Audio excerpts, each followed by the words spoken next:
sungai di Kalteng tercemar oleh penambang emas tanpa izin. Guys, coba kalian lihat. Kalau misalkan banyak orang nggak bertanggung jawab kayak gini di daerah kita, mau gimana coba masa depan kita nanti? Iya, miris banget sama para pencemar itu. Teman-teman, aku kan tinggal di daerah aliran sungai nih, tapi aku merasa nggak ada apa-apa. Artinya, air sungai di tempat aku aman-aman aja nggak sih?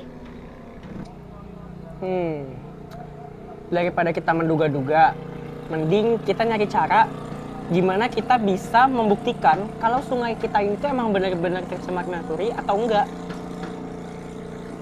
Menarik juga. Lagi pula kemarin aku nyoba-nyoba bikin alat seperti itu sih. Ngomong-ngomong, apa sih dampak merkuri bagi masyarakat di sekitarnya? Seperti kita ketahui, masyarakat Kalimantan Tengah banyak yang hidup di bantaran sungai di Kalimantan Tengah, dan di mana secara umumnya masih banyak masyarakat yang mencari penghasilan dengan melakukan penambangan emas. Dan ini yang disebut dengan peti, penambangan rakyat tanpa izin. Dan ini masih banyak kita temui di daerah bantaran sungai yang ada di Kalimantan Tengah.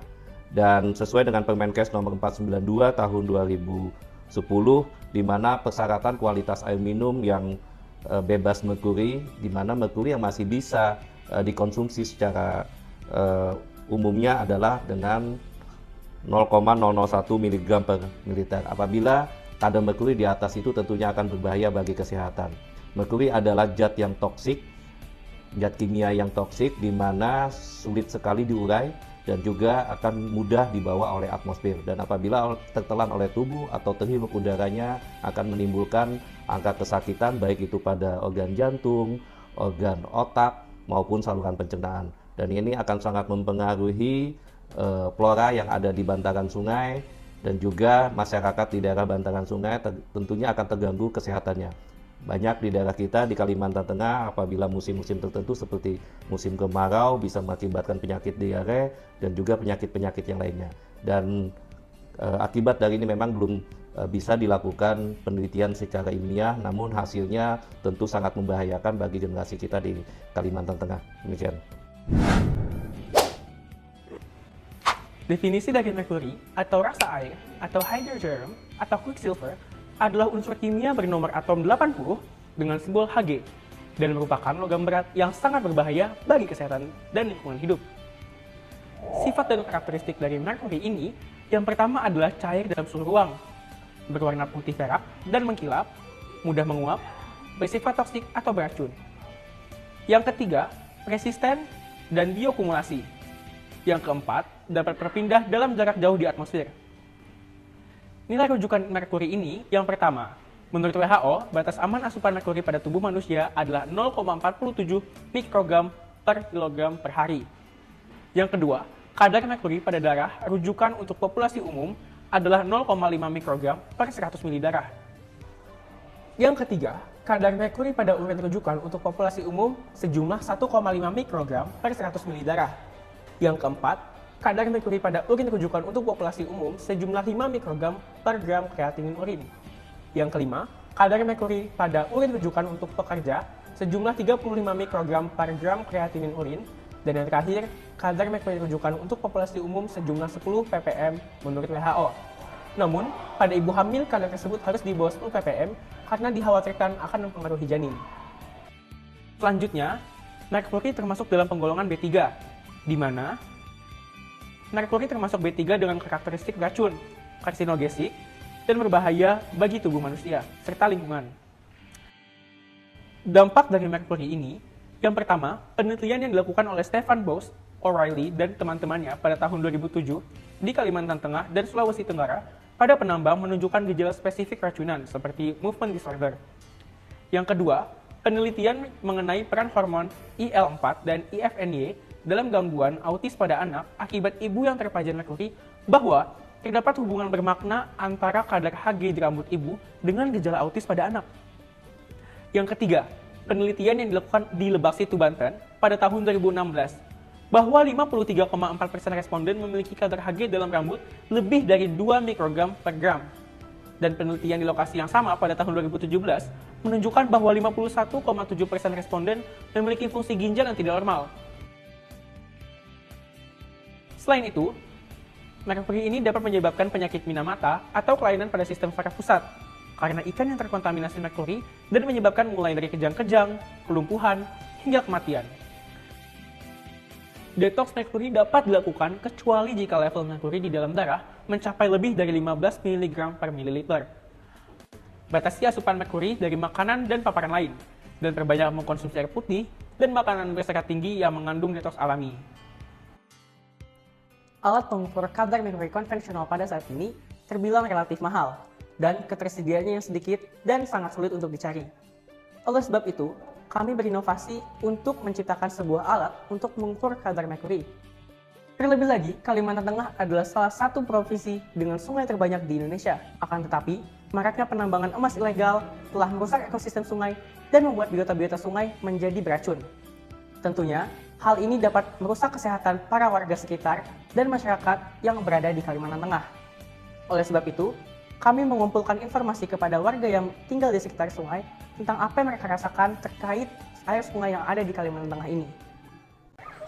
Saat ini kita sedang berada di daerah Mendawai yang lumayan dekat dengan perairan sungai. Selanjutnya, kami akan mencari masyarakat yang berumur sama dengan kami untuk kami wawancarai mengenai pencemaran pada sungai ini. Selamat sore, terima kasih sudah bersedia untuk kami wawancarai.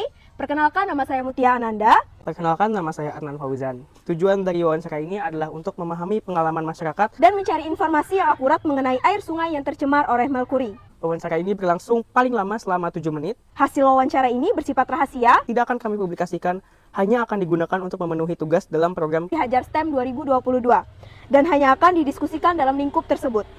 Saya ingin meminta izin sebelumnya. Apakah saya diizinkan untuk merekam atau mencatat sesi wawancara ini? Ya, saya izinkan. Ya, diizinkan. Baik, langsung saja yang pertama. Baik, jadi pertanyaan pertama, apa pendapat Anda mengenai air sungai yang ada di sekitar tempat tinggal Anda? Seperti adanya bau besi atau gatal atau merah jika terkena kulit. Ya, untuk air sungai di sekitar tempat tinggal saya sendiri, itu kadang ada bau dan juga jika terkena kulit bisa menimbulkan rasa gatal. Menurut pendapat saya pribadi, air sungai ini ya seperti air biasa aja. Tapi emang kadang ada bau atau kalau kita terendam lama-lama itu ada bisa gatal sampai merah-merah. Baik, pertanyaan yang kedua, pernahkah Anda mengkonsumsi ikan yang berasal dari sungai? Lalu, apakah ada rasa yang berbeda dari ikan yang di sungai atau ikan yang Anda beli di pasar atau di tambak? Iya, pernah dan tidak ada perbedaan yang cukup signifikan. Baik, pertanyaan yang ketiga, sudah berapa lama Anda tinggal di sekitar aliran sungai ini? Dan pernahkah Anda melihat adanya penambangan emas ilegal di sekitar sungai ini? Saya tinggal di daerah sekitar sini kurang lebih sekitar sudah 9 tahun. Dan untuk penambangan ilegal sendiri untuk daerah muara sungai itu tidak ada. Itu biasanya terdapat di daerah pedalaman hutan di daerah sungai. Baik, kita lanjut ke pertanyaan yang keempat.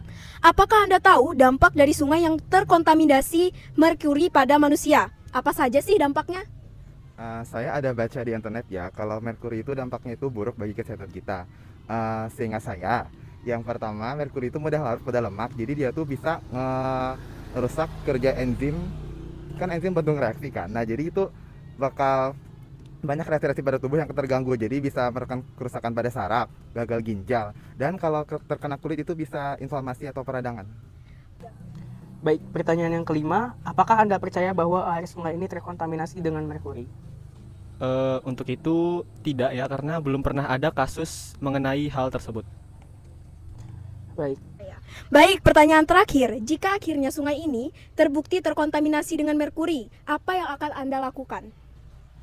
Saya realistis saja ya, jadi saya berusaha mungkin untuk tidak menggunakan air dari sungai ini. Jadi nggak mencuci dari sini, nggak mandi di sini dan lain sebagainya. Terus tuh saya nggak mengkonsumsi atau memakan ikan-ikan dari sini ya, karena ikan-ikan bisa terkontaminasi merkuri dan kita tuh bisa merkurinya bisa masuk melalui ikan itu. Dan saya juga akan menghimbau orang-orang di sekitar saya untuk melakukan hal-hal yang tadi. Baik, terima kasih banyak atas kesediaan waktunya untuk kami wawancarai. Baik, terima kasih telah bersedia untuk meluangkan waktunya untuk kami wawancarai. Setelah kami kumpulkan informasi yang kami dapat dari warga, serta kami teliti lebih lanjut, akhirnya kami mendapatkan sebuah metode yang kami masukkan pada alat yang kami rangkai untuk menentukan kadar merkuri pada air. Sekarang saya akan menunjukkan secara ringkas bagaimana proses perakitan alat yang telah kami buat. Pertama-tama kami membuat wadah menggunakan gabus yang berbentuk seperti ini. Nah, kemudian kami memasukkan Arduino ke dalam wadah yang telah kami buat. Kemudian kita letakkan breadboard di sebelah Arduino dan kemudian kita hubungkan Arduino kepada breadboard. Setelah semuanya sudah terhubung, kita akan menghubungkan load cell dan juga model amplifier HX711 kepada Arduino dan juga breadboard. Untuk skema pengkabelannya, kita dapat melihat skema berikut ini. Fungsi dari HX711 berikut ini yaitu untuk menerjemahkan data yang didapatkan oleh load cell, kemudian meneruskan data tersebut kepada Arduino, sehingga Arduino dapat membaca data yang didapatkan oleh load cell dan menyimpan data tersebut. Langkah berikutnya, kita menghubungkan pad dengan Arduino. Kita hanya perlu menghubungkan kabel secara urut dari kanan ke kiri ke input digital 2-9. Terakhir, kita hanya perlu menghubungkan LCD kepada Arduino dan juga breadboard. Untuk skema pengkabelannya, kita dapat melihat skema berikut ini. Nah, setelah itu kita letakkan load cell kepada alas yang rata. Di sini kami membuat semacam tumpukan gabus sebagai alas load cell, sehingga load cell dapat berdiri dengan seimbang. Dan kita letakkan keypad di atas tutup dari kotak yang telah dibuat. Dan kita tetapkan menggunakan tusuk gigi. Dan juga LCD kita juga letakkan pada tutup dari gabus yang kita buat ini. Setelah semuanya terhubung dengan benar, maka alat dapat digunakan. Kita hanya perlu menghubungkan Arduino kepada sumber listrik. Selanjutnya, kami akan mendemonstrasikan penggunaan alat yang kami rakit tadi.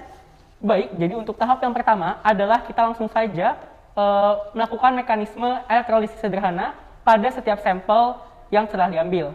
Baik, jadi yang pertama kami ada 8 sampel, di mana yang pertama ada S0. S0 ini adalah Aquades dan dengan volume 100 mili. Lalu yang kedua ada S1, di mana S1 ini adalah Aquades dengan volume 100 mili yang ditambah dengan HgCl2 dengan massa 2,88 gram. Selanjutnya ada S2. S2 ini adalah air sungai yang kami ambil dari Sungai Kahayan, daerah perkotaan yang dimana di situ banyak penduduk yang melakukan aktivitas di sungai tersebut. Lalu pada S3 ini adalah air dari aliran Sungai Desa Tuwung, di mana aliran Desa Tuwung ini adalah bagian yang banyak kependudukan melakukan aktivitas di situ. Selanjutnya S4 adalah air dari aliran Sungai Desa Tuwung juga, akan tetapi yang dekat dengan penambangan emas. Selanjutnya pada S5 adalah air dari Sungai Rungan yang kami ambil. Lalu selanjutnya S6 adalah air dari Sungai Pager dan S7 adalah air dari Danau Tahai, di mana masing-masing dari sampel ini bervolume air sebanyak 100 mili. Baik, langsung saja kita lakukan metode elektrolisis sederhananya.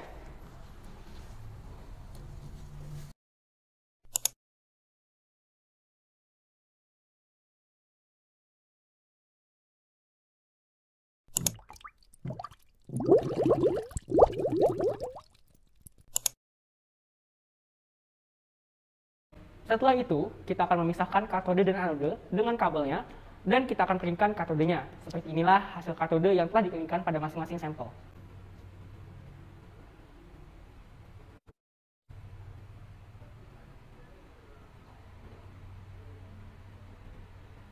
Baik, setelah semua katode dikeringkan, selanjutnya kita akan mempraktikkan bagaimana cara kerja dari alat ini.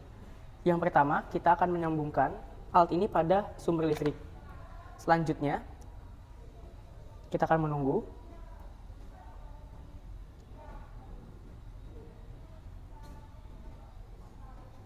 Lalu kita akan menghitung katode awal pada masing-masing sampel. Sebelumnya sudah kita ketahui bahwa tiap masing-masing katode memiliki massa katode awal sebesar. Kita akan memencet tombol A untuk memasukkan nilai katode awal.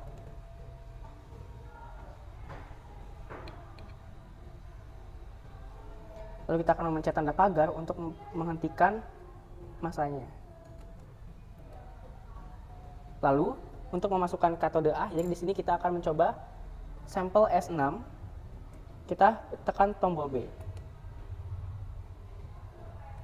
Kita letakkan katode S6. Selanjutnya, kita akan memasukkan volume air secara manual dengan menekan tombol C. Kita ketahui bahwa volume air pada masing-masing sampel berjumlah 100 mili, dan kita tekan kembali tombol C. Untuk melihat hasil dari perhitungan, tekan tombol D. Bisa kita lihat bahwa kadar Hg pada S6 berjumlah 0,09 gram. Untuk setiap sampel lainnya bisa dilihat pada gambar setelah ini.